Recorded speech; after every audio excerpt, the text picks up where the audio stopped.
El siguiente segmento tiene contenido o opinión. Muy bien, 6:30 en la mañana. Buen inicio de semana para todos, buen amanecer, gracias por acompañarnos, gracias por seguir en nuestra sintonía. Entramos en materia porque hoy es un día clave desde el punto de vista político. Hoy será el juicio político a Pablo Celi de la Torre.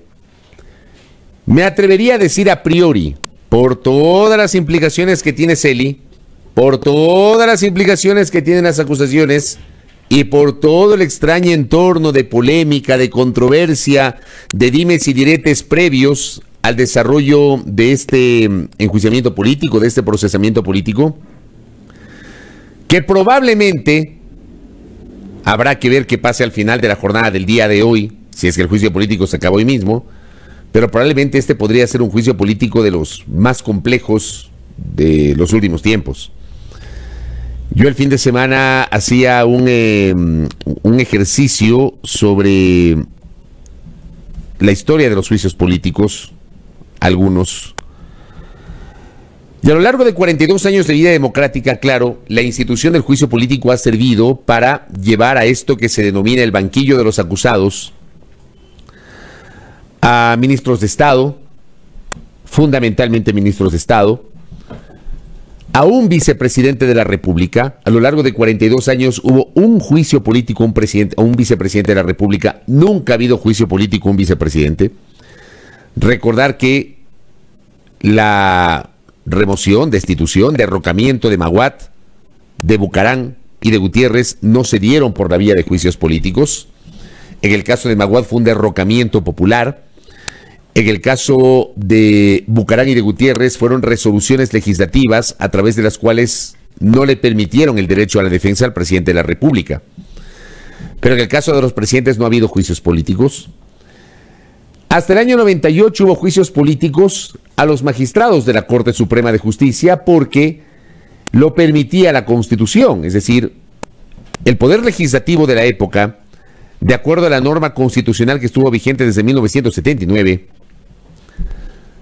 tenía la atribución de censurar y destituir a los magistrados de la Corte Suprema de Justicia. Y por eso es que siempre se habló de esta relación entre la política y la justicia, siempre. Y la manera como, dependiendo del poder político, se ubicaban o se sacaban magistrados. Sí, ciertamente la cosa no cambió después del año 98, cuando se eliminó el control político de la función legislativa hacia la Corte Suprema, pero digamos, es un poco lo que pasaba. La Asamblea ha enjuiciado políticamente, censurado y destituido a autoridades y exautoridades de control. Así ha sido estos 42 años de vida democrática. En estos 42 años yo ubico 3 juicios políticos que han tenido probablemente una trascendencia mucho mayor, que han sido muchísimo más mediáticos, muchísimo más controversiales, polémicos. El de 1981, liderado por el entonces diputado León Febres Cordero Rivadeneira, en contra del entonces ministro de Gobierno del doctor Osvaldo Hurtado, Carlos Feroz Blum, por la compra de juguetes para la Policía Nacional en el caso denominado las muñecas de trapo. La historia recoge a este como el primer gran juicio político de estos 42 años de democracia en el Ecuador, que terminó catapultando la figura de Febres Cordero para alcanzar la candidatura presidencial y luego convertirse en presidente de la República en 1984. El segundo juicio político más emblemático de estos años es aquel que llevó adelante el Congreso Nacional en contra del entonces vicepresidente Alberto de Ají Garzosi por una serie de causales. Ese juicio político fue liderado por 2 diputados socialcristianos de la época, Javier Neira Menéndez y Rafael Cuesta Caputi. Luego se adhirieron diputados de otras vertientes políticas. Fue un juicio que duró 3 días. Y la votación fue larguísima. La votación, recuerdo claramente, se acabó a las 8:30 de la mañana del día siguiente, del día que comenzó la votación. Y no hubo votos para censurar y destituir a Alberto de Ají. Fue un juicio muy polémico, muy controversial. Créanme, si en ese tiempo hubiesen existido redes sociales, hubiese sido impresionante, ¿no? Impresionante. En ese tiempo no había, pues, los avances digitales que tenemos hoy. No hubo votos para censurar y destituir al vicepresidente de la República. pero una semana después la Corte Suprema de Justicia, a través de su presidente, el doctor Carlos Solórzano Constantine, le saca la orden de prisión por el caso de los gastos reservados. Dají renuncia, escribiendo su renuncia en un papel a mano, con letra manuscrita, y abandona el país rumbo a Costa Rica para asilarse políticamente allá, donde permaneció hasta hace unos pocos años, cuando regresó acá al Ecuador, no porque el gobierno de Rafael Correa le haya concedido la amnistía, que esa es una mentira que se repite y que no es cierto. A Dají no le concedió el gobierno la amnistía, ni el presidente de la República el indulto, ni mucho menos.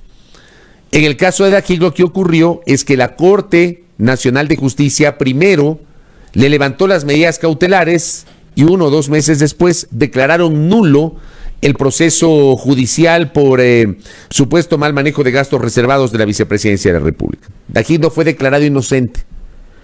Dají hoy goza de la libertad, está aquí en el Ecuador, hace opinión pública, no porque lo declararon inocente. Su juicio finalmente fue anulado porque obviamente estaba siendo parte de una serie de irregularidades. Y el tercer juicio político, en el año 2000, en contra del entonces superintendente de bancos Juan Falconi Puig, un juicio político que se convirtió en un choque de poderes económicos en este país, entre banqueros de la costa y de la sierra, que incluso provocó una guerra entre medios de comunicación social. Los medios de comunicación que pertenecían a los hermanos Roberto y William Isaías Dazún, ex propietarios del Filambanco, y otros medios de comunicación, como por ejemplo Teleamazonas, que estaba en manos, o está en manos del grupo Diners o del Banco del Pichinche en ese tiempo. Entiendo que eso sigue. Esto pasó en el año 2000. Era un choque entre poderes económicos. Finalmente, Falconi fue censurado y destituido por el Congreso Nacional. Digamos que estos han sido los 3 juicios políticos más complejos de estos 42 años de vida democrática, para refrescar un poco la memoria de los que no se acuerdan o de los que no quieren recordar. Lo cito porque me parece a mí, veamos qué pasa.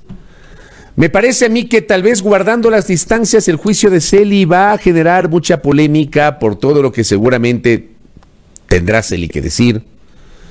Porque detrás de Celi no solamente hay la intención de censurar a un exfuncionario que durante 4 años ocupó o lideró el organismo de control del manejo de los recursos públicos. No. El tema es que detrás de Celi hay una investigación judicial por supuesta delincuencia organizada, con base en una presunción de que el hombre lideraba una red de corrupción que se dedicaba a la extorsión para poder desvanecer o ratificar glosas,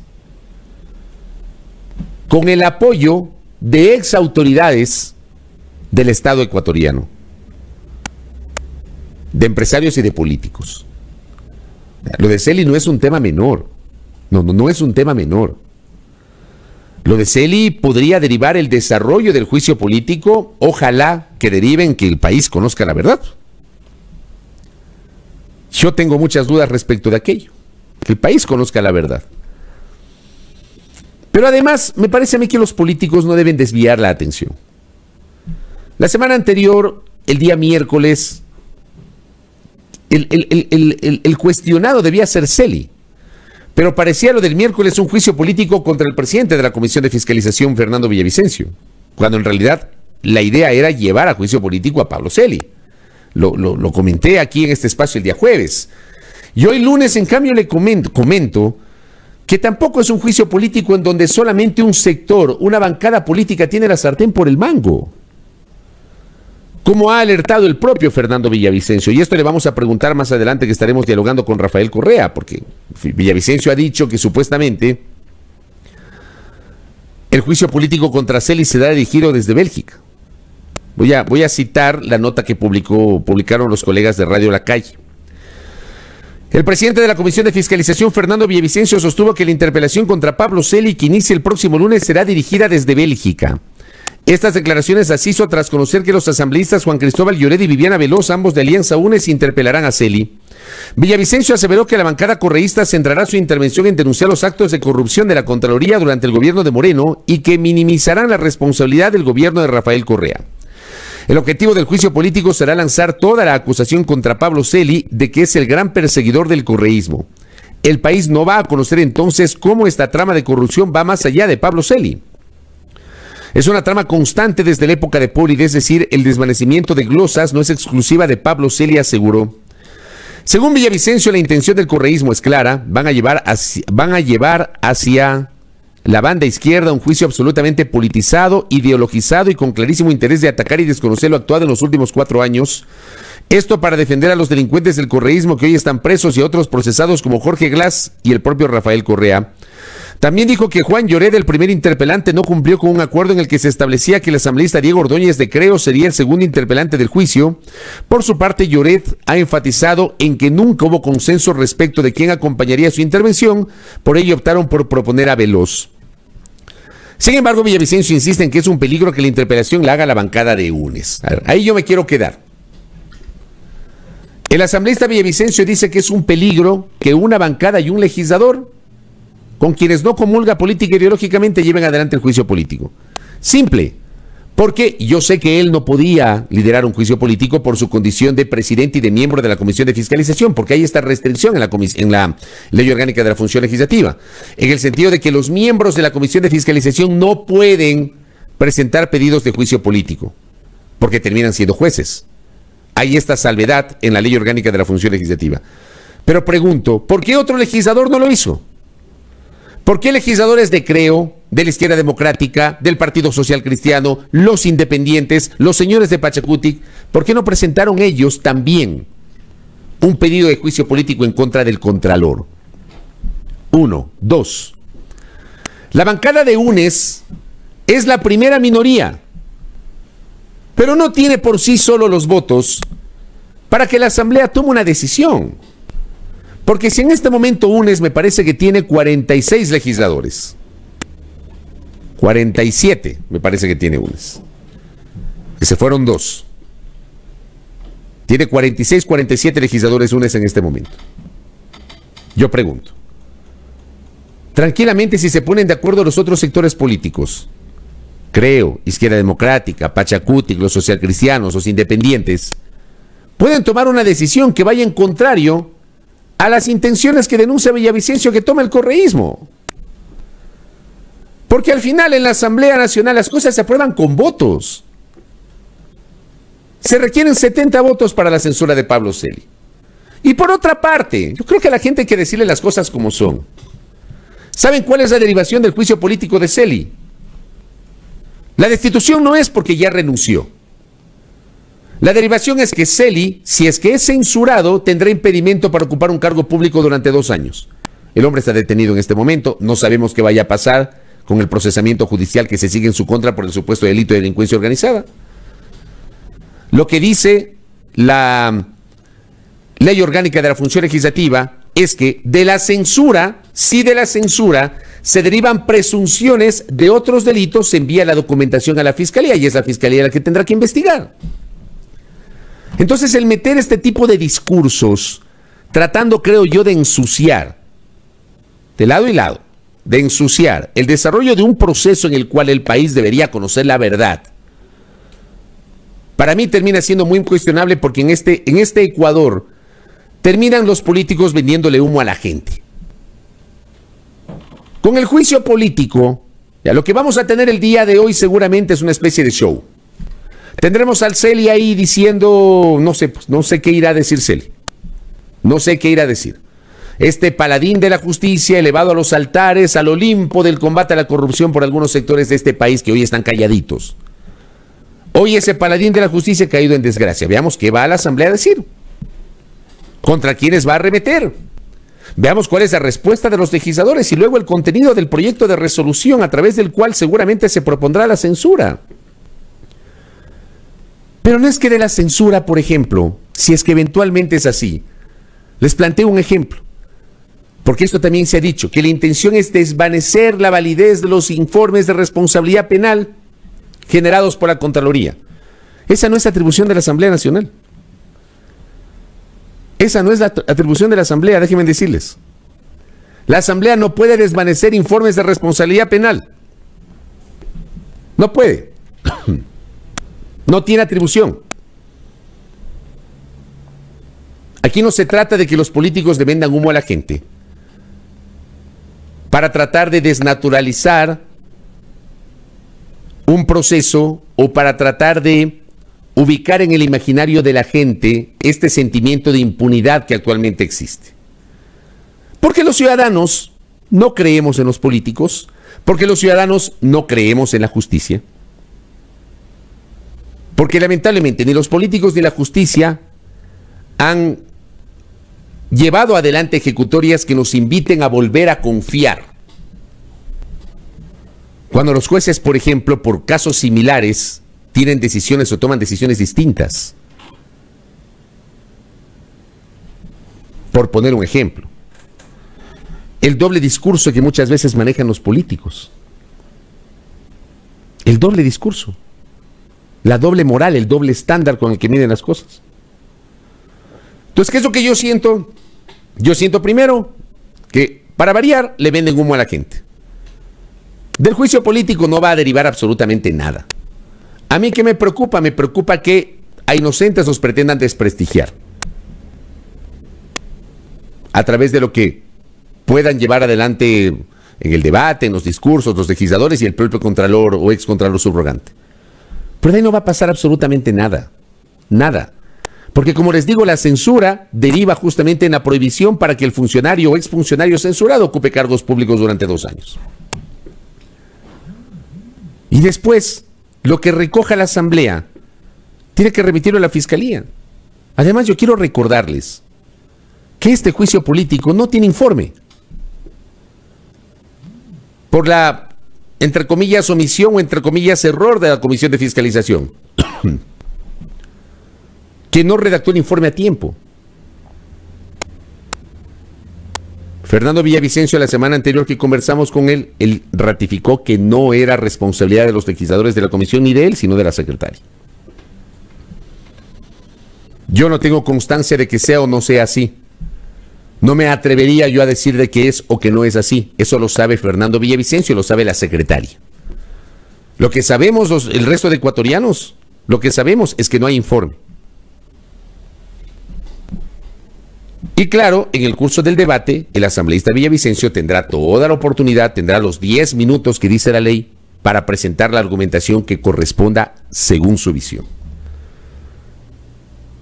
Pero ya están tratando de desnaturalizar el proceso y curándose en sano. Yo cuestiono al menos ese tipo de prácticas. Veamos qué pasa hoy y hacerles un llamado, aunque sea utópico, a los señores, señoras y señoritas legisladoras y legisladores, a tratar de manejar con un mínimo de seriedad este proceso. Creo que el país está cansado de circos, está cansado de espectáculos. El país necesita saber la verdad. El país necesita saber si efectivamente hubo una estructura mafiosa en la Contraloría General del Estado, liderada por Celi. Si es que en el tiempo de Polid hubo esa estructura mafiosa, liderada por Polid e integrada por Celi.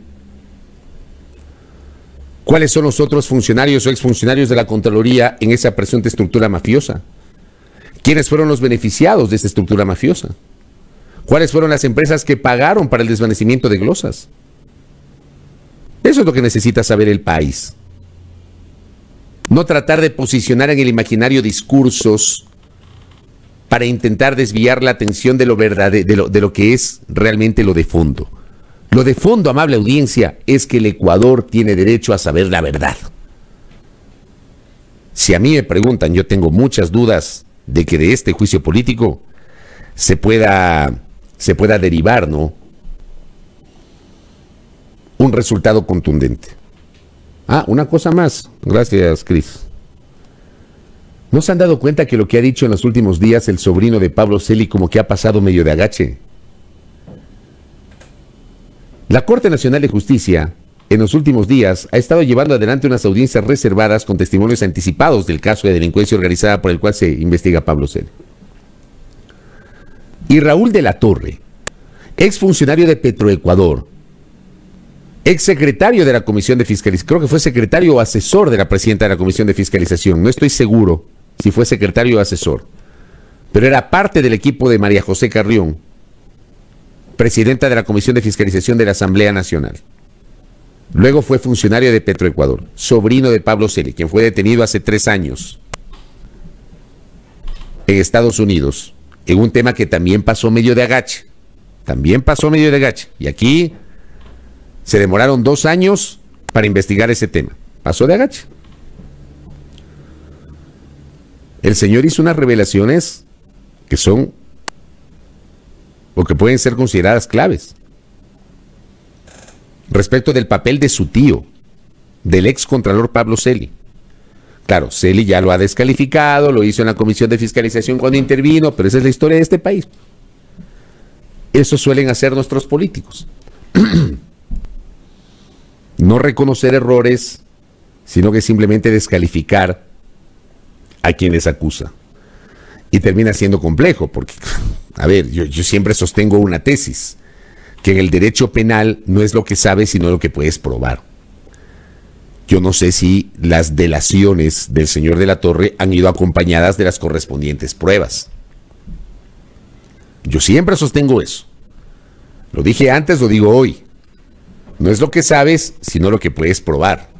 O sea, hay que ver si el hombre obviamente llevó o acompañó sus delaciones con las pruebas correspondientes respecto del supuesto error de Pablo Celi, de la supuesta implicación de Pablo Celi en actos de corrupción.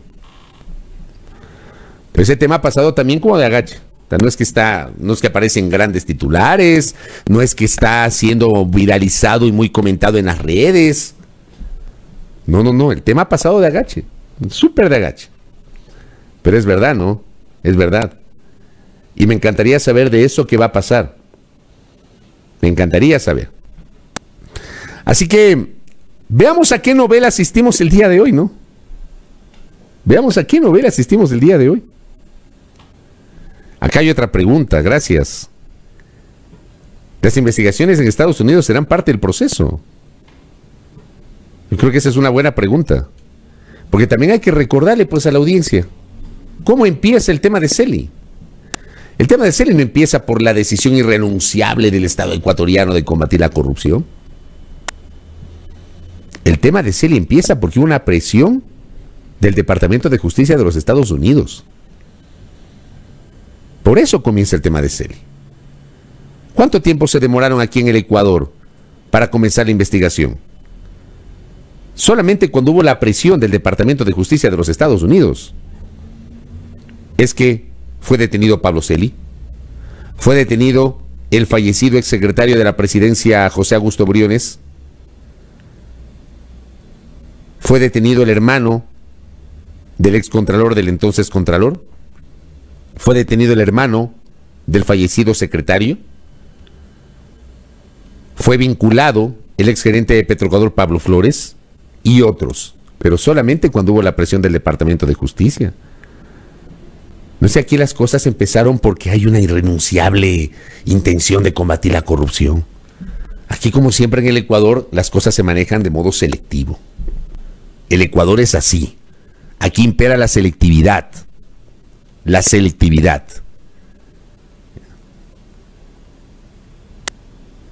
Y, claro, dentro del procesamiento político del día de hoy, obviamente también se va a hablar del origen de Celi. Se va a hablar del origen de Celi.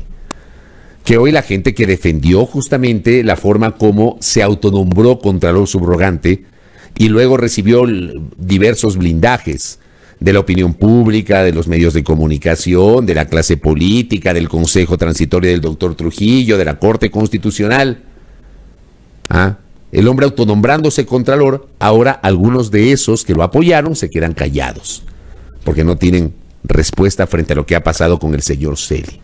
El señor Celi que nunca fue evaluado, el señor Celi que nunca fue auditado, el señor Celi que no fue o no emergió de un concurso de méritos de oposición, el señor Celi que fue nombrado por quien era su jefe, quien era contralor, que era el doctor Polit, que también reapareció en el curso del juicio político. Bueno, esa para mí es la noticia del día de hoy. Veamos cómo se desarrollan los acontecimientos en la Asamblea Nacional. Pero una vez más, ojalá que los políticos no vendan humo, no le vendan humo al país. Para mañana me reservo un par de comentarios. El tema del puente que va a la nada, que finalmente sí va a algún lado. Lo vamos a comentar el día de mañana en este espacio.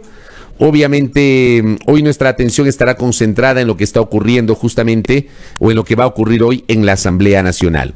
Quiero reiterarles la agenda de entrevistas para el día de hoy. Ya mismo Rafael Correa, expresidente de la República, Patricio Avilés, secretario de Educación del municipio de Quito, María Sara Gijón, directora general del CELCOF, Jorge Acaiturri, analista económico. Aquí en A Primera Hora por la señal de Majestad Radio.